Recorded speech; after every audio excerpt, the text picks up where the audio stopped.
que é um bebê, né? A gente tem um bebê dentro da nossa pelve. A nossa pelve tem um monte de ligamento, tem um monte de musculatura, e ela tá toda ligada, então, com a região sacra, com as pernas. Então, assim, dependendo da posição que o bebê tá, dá muita dor, né? E aí, o que a gente faz? A gente pode aprender a fazer exercício, porque se o bebê tá bem posicionado, incomoda muito menos, né? Exercício que traz flexibilidade e aumenta o diâmetro dessa pelve e ajuda o bebê a se encaixar, né?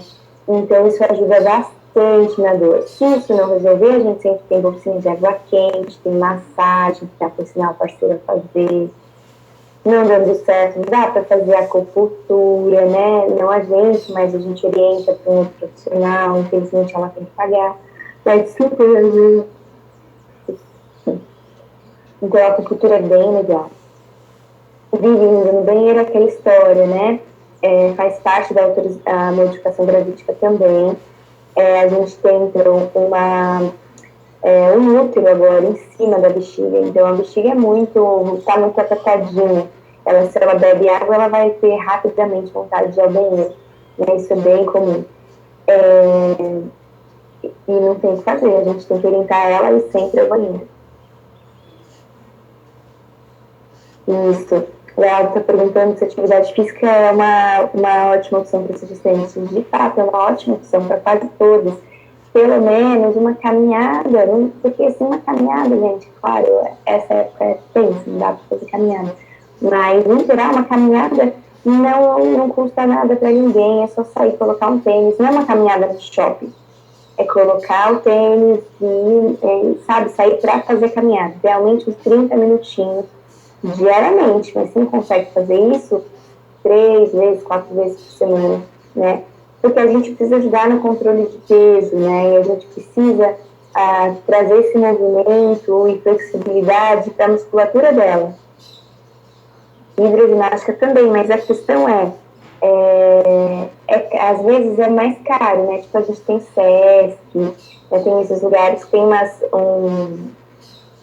atividades específicas para gestante, a gente consegue num valor mais acessível. Mas se a gente está falando numa comunidade, é bem difícil. Não dá para fazer hidroginástica, né? Não sei onde vocês moram, mas eu, por exemplo, é super caro para fazer uma hidroginástica na região que eu moro. Mas dependendo de onde, né, a gente tem acesso, tem outros lugares que dá para estar fazendo também. Apetite é medo de ter relação sexual, né? Então, é bem comum, né? Desde o início a gente tem gestantes que têm medo de ter atividade sexual, não só gestantes parceiros, também é comum tem um casal, a gente atender e ela falar, eu super queria, mas ele tem medo, né, e tal. E daí a gente precisa conversar e entender o porquê que ele tem medo. É bem comum eles não entenderem que o bebezinho está fechadinho ali, né, que o colo está fechado, e que não tem risco, né, é muito curioso imaginar, tem alguns homens que imaginam que vai vir uma menina e pegar o pinto, ou que se for uma menina vai ficar traumatizada porque ela vai ver o pinto. Nada disso, gente. Então, é legal ouvir, sem julgamento. Deixa aí, segura a risada, porque vem umas coisas que é divertidas, viu? Mas segura a risada, a gente não pode rir. E aí a gente vai orientar, né? A orientação é que toda vez que ela tem uma atividade sexual e que ela sente prazer, isso é bom para a mulher, né? E é bom para o bebê. Porque, assim, outra coisa que é comum de ter uma queixa é do tipo, eu tive relação sexual e fiquei com medo porque a minha barriga endureceu depois. Lembra que é o hormônio que tem a ver com parto? Vocês lembram que o hormônio tem a ver com parto? Com trança, vai parto? Vou fazer pergunta, que eu tô falando sem parar.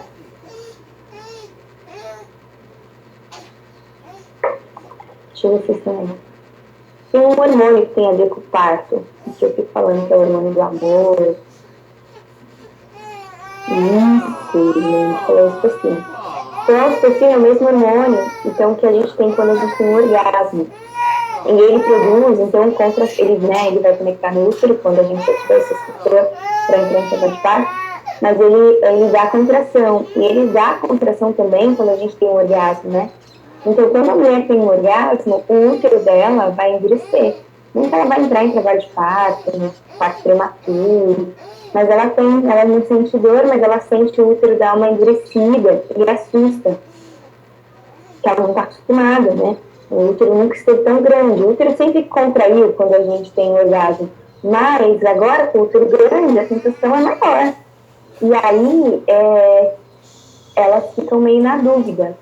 Em geral tem a ver, ainda falando da ocitocina, né? A gente fala que durante a atividade sexual ajuda na gestação. É como o bebê sente esse prazer que a mãe sente. Isso é bom, não o prazer sexual, mas o prazer de ser bom, né? Como se fosse mais um abracinho, né? Esse apertãozinho que o útero está dando no bebê. Então, pelo contrário, não tem nada de ruim, é tudo de bom a gente ter atividade sexual na gestação. E sem falar que uma coisa, a gente tem que evitar sempre usar preservativos, eu já falei disso várias vezes, mas o sêmen é rico em prostaglandina. E a prostaglandina, né, então ajuda o colo a ficar maduro, né? É uma das medicações que a gente usa para emagrecer o colo, é a prostaglandina, né? Que é uma medicação que eu sou e tal. E ela ajuda a amadurecer o útero e ajuda a entrar em trabalho de parto. É claro que não é porque tem relação sexual vai entrar em trabalho de parto prematuro, mas é como se fosse uma dosagem aos poucos que vai oferecendo para esse colo, para na hora que entrar em trabalho de parto, o colo está mais trabalhado. Então é bem importante ter atividade sexual. O Léo me perguntou, eu já ouvi falar em estudos sobre esse tipo de queixa e relacionou com depressão pós-parto. Esse tipo medo de ter atividade sexual está relacionado com depressão pós-parto, tipo não fazer sexo. É que a depressão pós-parto não sei, deixa o Léo responder também, mas é uma coisa bem multifatorial, né? Muito relacionado, tem várias linhas, né? Mas uma coisa sim, pelo medo, pela dor, mas são muitas questões, né? Por exemplo, a gente estava acostumada a ter uma vida independente, né? Uma vida muito mais livre. E uma criança chega e muda, né? Quem é mãe que diz, eu não sou mãe ainda para dizer, mas muda muito a vida. Uma mudança que não tem como a gente se preparar, né? E é bem impactante, dependendo, né, a sociedade que a gente vive não prepara a gente para isso também. Então, todas as tarefas a mais que a gente tem, muitas vezes sem apoio de um parceiro, né, que às vezes a gente tem a casa que sempre você foi super cuidadora, sempre cuidou, arrumou. De repente, você não dá conta. E aí a pessoa chega em casa e fala assim, mas é só um bebê, né? Você passa o dia inteiro em casa e você não consegue dar conta. Então, você já tem toda a cobrança sua e aí vem um parceiro, às vezes, ainda escroto, que não ajuda, né? Então, isso é muito mais comum da gente ver uma depressão. Mas não só isso, é multifatorial. Às vezes é uma mulher que você olha assim, teve uma gestação maravilhosa, você não consegue entender por que dessa depressão, então tem que ouvir dela, né? Então a vida é bem multifatorial, bem individual, mas cada vez está crescendo mais. Eu sei que tem programas de prevenção de depressão pós-parto, a gente vai falar depois de depressão, eu não repito, que é falar um pouquinho da realidade que é o pós-parto, né? E é um programa australiano, né, que é da enfermagem mesmo, mas junto com a psicologia, que vai falar assim, chama assim, what were we thinking? O que a gente estava pensando, né, em inglês. Porque, de fato, muda tanta vida que, meu Deus, o que eu estava pensando na hora que eu resolvi ter um bebê, né? Então, contando um pouco desse desafio, para deixar as pessoas mais preparadas para esse pós-parto e ter mais compreensão, principalmente dos parceiros, porque, querendo ou não, essa mulher ter rede, que pode ser parceiro, mas pode ser uma família que dá muito apoio, ajuda muito a evitar uma depressão pós-parto. Claro que a gente tem algumas coisas com um parto traumático também, né? Um parto indesejado, fora do esperado, como é o caso de uma cesárea, de alguém que queria muito um parto natural, né? Que aí também são outros elementos que entram. né? Ou um bebê muito choroso, tem tanta coisa que pode entrar, né? E tem bebês incríveis e tem bebês que choram sem parar. E a gente não consegue entender o porquê que faz, né? Cada bebê tem o seu jeito de se adaptar no mundo, né? E a gente tem que ter paciência para lidar com eles, tadinho. Tudo bem, então a atividade sexual é uma coisa que a gente tem que explicar e falar que é bom, orientar a usar camisinha, uma lembra das brincadeiras, né? Mas sempre, né? Não é porque ela tá grávida que não tem que usar camisinha, né? Que as pessoas usam muito mais por conta da gestação, que ela já tá grávida. Mas a orientação é usar camisinha em todas as atividades sexuais. Então, como profissional, a gente tem que orientar ela a usar camisinha. Mas a gente sabe que o sêmen ajuda a preparar o colo do parto, então a gente fica nessa, a gente fala e assim, eu falo assim mesmo, como profissional eu preciso orientar a usar camisinha, né, mas eu sei também como profissional que o sêmen ajuda no preparo do colo do útero, né, então fica uma decisão que quero de vocês.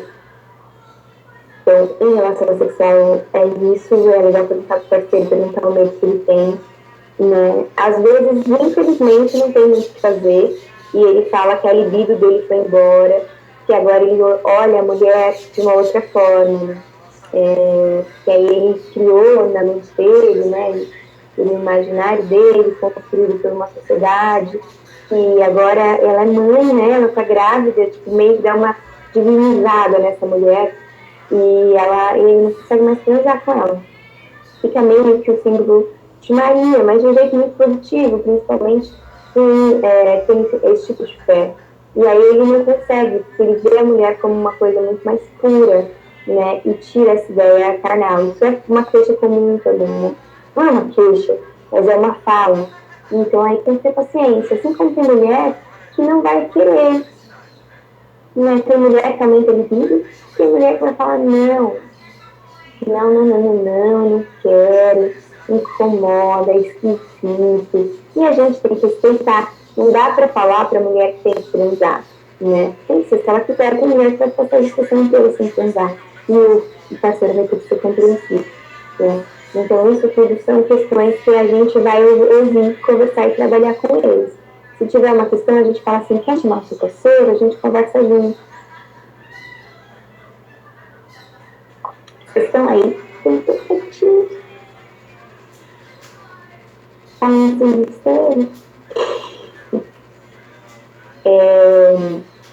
E aí, acho que de atividade sexual é isso.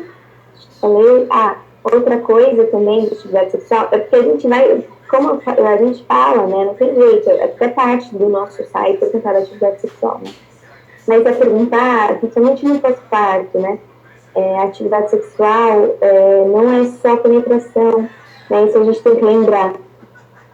Às vezes, tanto na gestação como no pós-parto, ela fica com medo, receio e não quer ter penetração. Então, a gente tem que lembrar ela que não é só isso. Muito beijo na boca, muito carinho, né?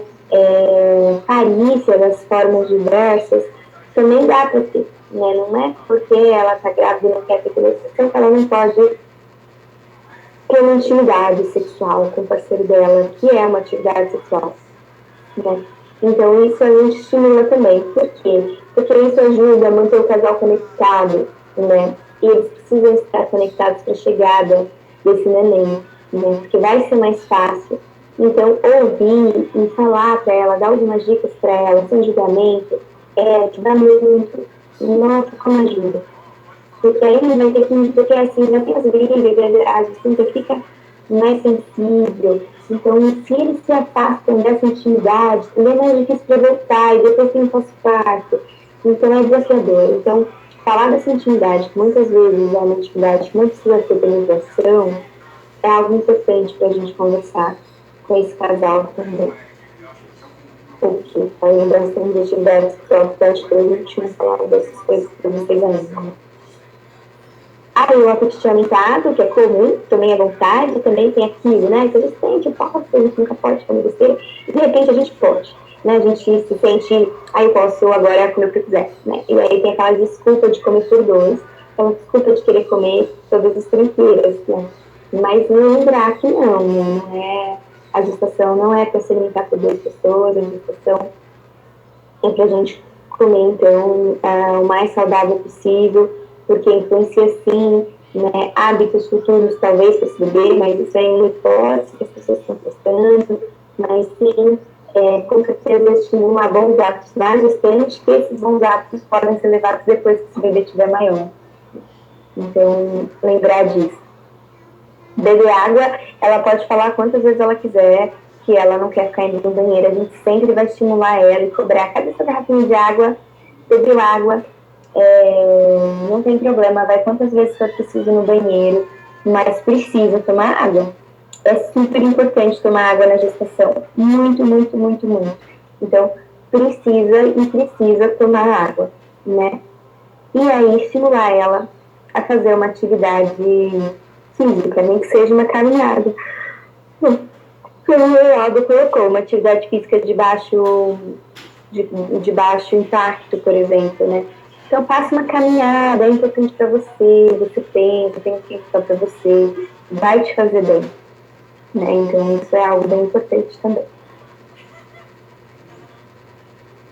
Então, foi tudo isso que eu falei, tá aqui, né? Para edema, né? Então, assim, edema em membros inferiores, a gente vai falar para ela evitar ficar numa posição só, então, ou muito sentada, ou muito de pé, né? A gente vai falar, então, para ela estar mudando de posição, elevar os membros inferiores. Se nada der certo, ela pode sim usar meia elástica para ajudar a conter edema. Para varizes também, tá, gente? Porque é bem comum ter varizes, né? Eu não coloquei muita coisa de varizes, mas as varizes, por conta aí que aumentou o nosso débito cardíaco, por conta que aumenta algum ganho de peso, né? A questão da posição, mudança de eixo, tudo isso aumenta, então, a chance da gente ter varizes nos membros inferiores, né? De vez em quando aparece varizes na vulva, mas aí a gente fica um pouco mais preocupado. Tem várias outras coisas que podem estar relacionadas com uma hipertensão, então são fatores que a gente vai associando. Queixas urinárias a gente já falou também, mas a gente vai ver já também mais cuidado. Exame, então vamos lá, isso eu queria a ajuda de vocês, eu quero que vocês participem, porque a gente já viu isso. E agora eu quero que vocês lembram o que está alterado. Lembra? Esse aqui é o prontuário dela. Antes dela trazer os exames novos. Esse é o exame que ela fez, ela já está no terceiro trimestre. Aqui ela fez com 9 semanas. Olhando aqui com 9 semanas, o que estava alterado?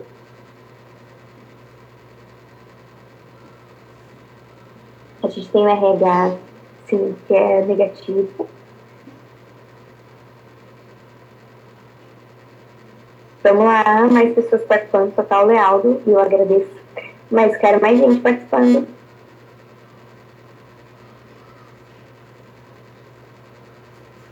O que da toxoplasmose, que IgM e IgG é negativo. O que mais?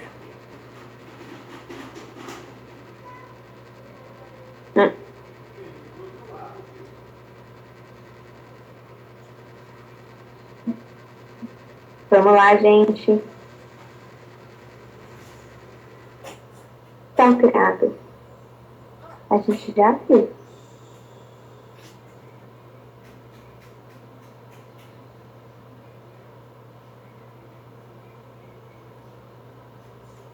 Tá faltando a vacina de hepatite.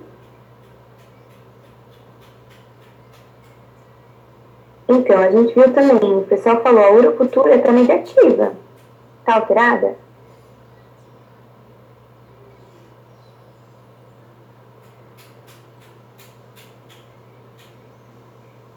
Isso, tá normal. A urina 1 e a urocultura aí estão normais. Muito bem, Jéssica. Glicemia em jejum. Então, olha lá. O que tá alterado, gente? O que tá alterado? A glicemia em jejum, toxoplasmose. Não é uma alteração, mas a gente chama que ela é suscetível, né? Por quê? Porque ela tem negativo, eu preciso de orientar ela em relação a tomar os cuidados para não se contaminar, então evitar comer comidas cruas, né, mal higienizadas. Então, se ela sai, é difícil comer em restaurante, não ter contato com o gato, não ficar pondo a mão no rosto, lavar sempre as mãos, né? Quem tem o RH negativo precisa fazer o combo e vir direto a partir de 24 semanas e a gente repete a cada 4 semanas, que não veio o exame, né? Não tem combo e vir direto aí. E a glicemia dela tá alterada. Tá alterada para a gente pensar o quê? Eu repito, o exame, ela já é diabética gestacional ou diabética de base, né? Dependendo aqui. E tá faltando a hepatite B. Isso, aqui tá falando que ela é... O Lealdo falou que ela é diabética gestacional. E aí a gente faz o quê vendo isso? Peço para ela repetir agora o exame. Ela estava com 9 semanas, aí eu falo, faz mais um. Faz mais um qual? Mais uma glicemia em jejum?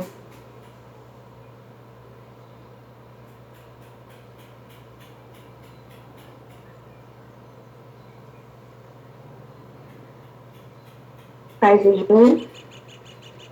Isso, Jéssica, muito bem. A gente faz uma curva glicêmica. E quando é que faz? Já é tipo, você viu o resultado e já pede para lá ir fazer?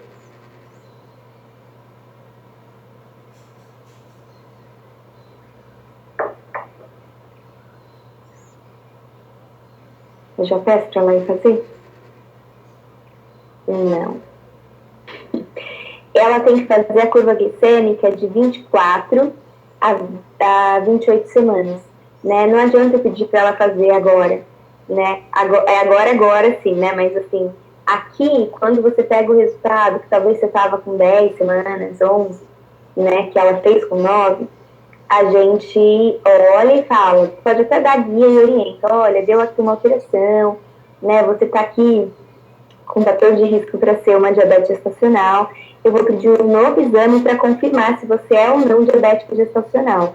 Enquanto isso, vamos cuidar da sua alimentação, né? Porque já está apontando que a gente tem aí uma alteração. Então, a gente precisa diminuir carboidrato, diminuir doce, fazer atividade física. Por quê? Porque a diabetes gestacional interfere com o crescimento do seu bebê. Vai fazer o seu bebê crescer muito mais, né? E ser difícil, então, para a hora que ele vai crescer tanto, vai ser difícil para ele nascer, né? Então, pode ter um parto mais complicado para você, principalmente. E depois que o bebê nasce, ele estava tão acostumado a receber uma quantidade a mais de comidinha, de açúcar que você produz no sangue, que ele vai estar acostumado com essa quantidade de açúcar e quando ele nascer, ele vai sentir falta e ele pode entrar no quadro de hipoglicemia, que pode ser sério. Né? E com diabetes gestacional, você tem que estar num lugar que você tem suporte, para ter UTI e NEL, né? Porque o seu bebê pode nascer com complicação. Então, a gente precisa cuidar. Então, a atividade física e alimentação vai ajudar a controlar o ganho de peso do seu bebê e os seus níveis glicêmicos, né? Quantidade de açúcar que você tem no sangue, quantidade de alimento que você vai oferecer para o seu bebê para ficar na quantidade adequada. Me contem, o que vocês acharam dessa explicação que eu dei, né? Vocês acham que uma mulher simples consegue entender?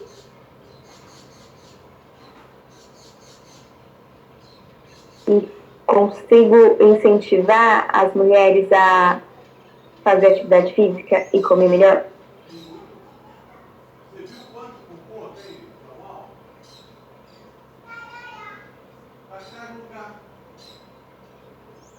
Isso.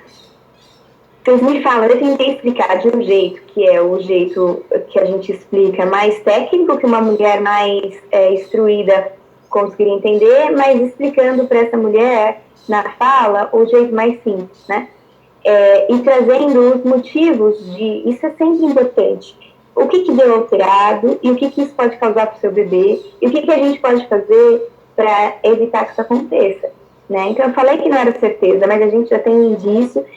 Eu falei que a gente vai fazer um exame para confirmar isso, mas que ela já podia estar fazendo isso para evitar o crescimento excessivo do bebê dela, né?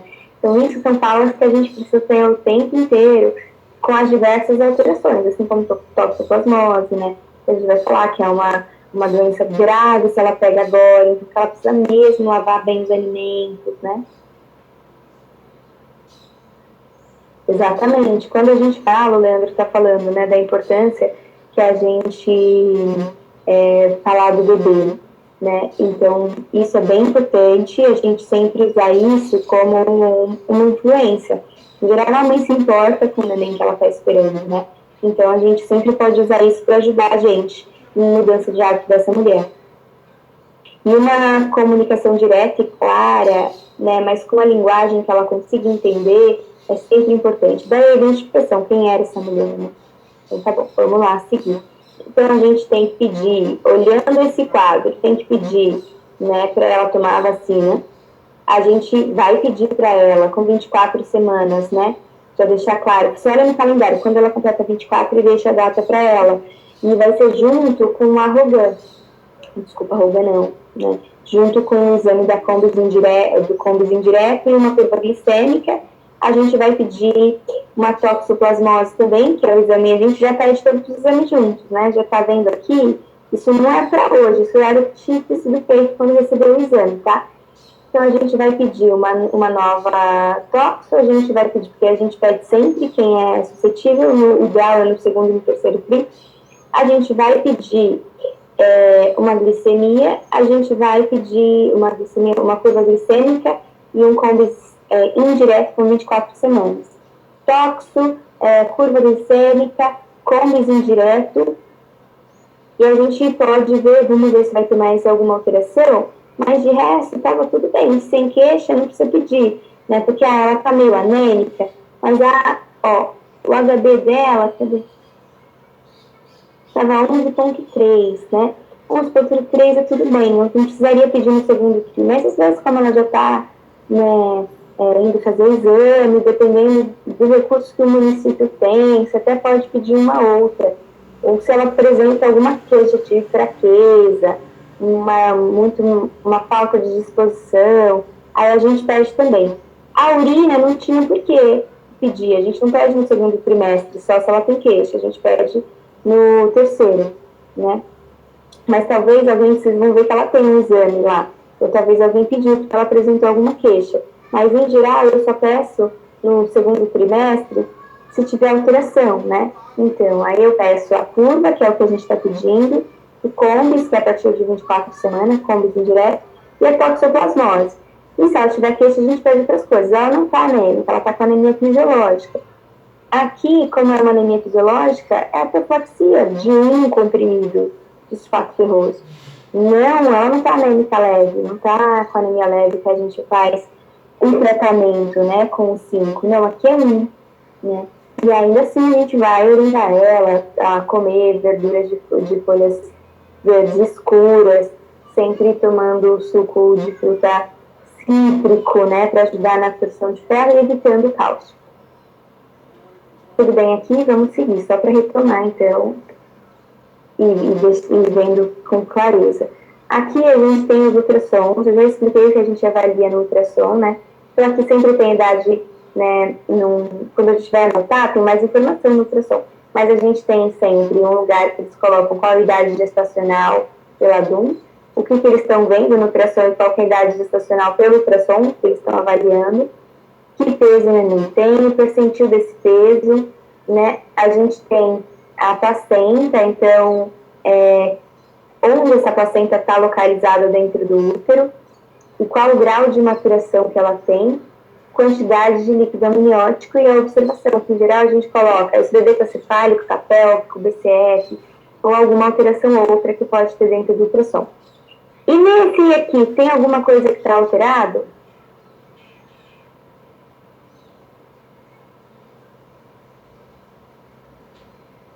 Então, lembra, Willa, a normalidade vai de 8 a 18.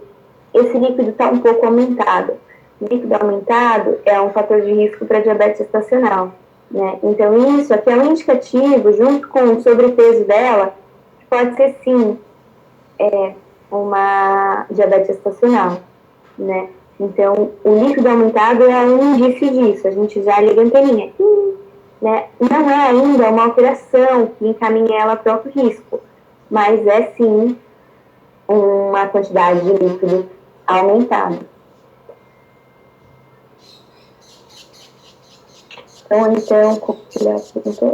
Então, mas ela, com essa estatura, o enfermeiro veja que ela está na normalidade mesmo com...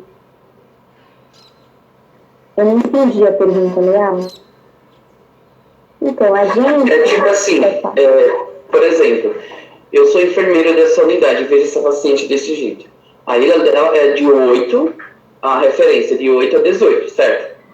Se de 8 ela tem uma diminuição até 7, eu sei que esse líquido amniótico está diminuindo. A preocupação, beleza. Só que a ilha dela está 19.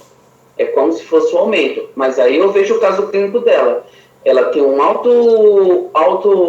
concentração de açúcar no sangue. Ela é obesa, não faz atividade física. Então eu vejo o quê? Raciocínio o quê?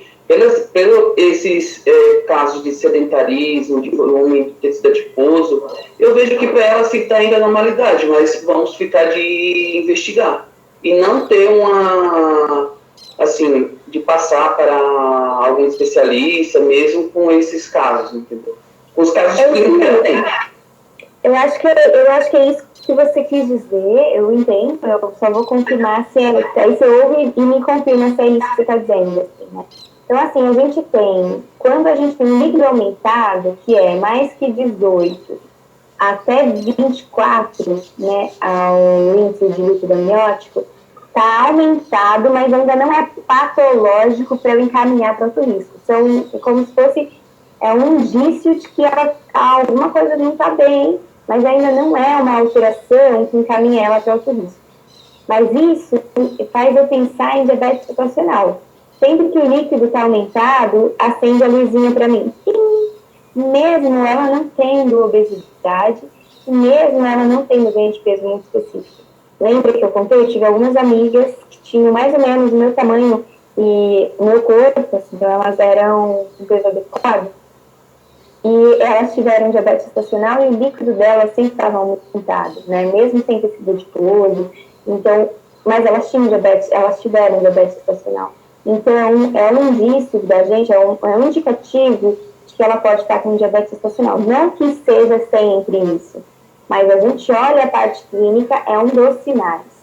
O líquido, quando é reduzido, quando é menor do que 8, né, até 6, até 6, na verdade, né, quando a gente chega em 5, então até 5,1, não, até 6, né, quando já desce para 5, aí já é oligônimo, que é quando a gente encaminha.